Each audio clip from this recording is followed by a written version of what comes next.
Walter. So, yourself and our digital assets team recently launched a new publication titled DeFi Digest with the intent to educate our members on decentralized finance under the larger umbrella of digital assets. But most recently, so many headlines have popped up, and I've really leaned into this publication, as well as many of our FSInsight members, to demystify what's going on with the Three Arrows Capital liquidity domino effect that's taking place. And in the most recent DeFi Digest, you address the recent revelations and really clear the air for what truly is decentralized finance.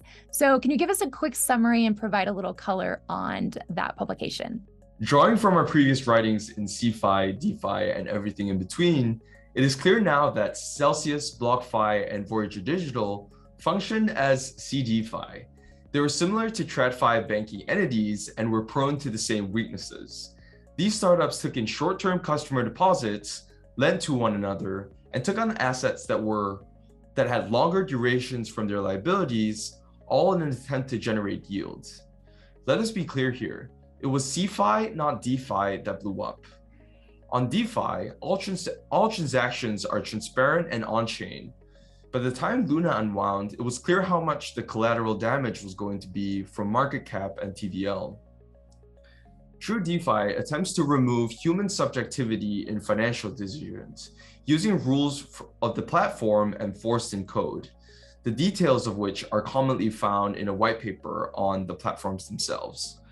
Based on these rules that can be updated through governance, users agree to transact with one another openly on the blockchain through the platform to the platforms chosen. This stark contrast to CeFi is why market stakeholders were left with little clue as to how bad the contagion from 3AC would be. Most deals were made off-chain or privately by potentially conflicted financial actors, the details of which have been unknown until court proceedings now.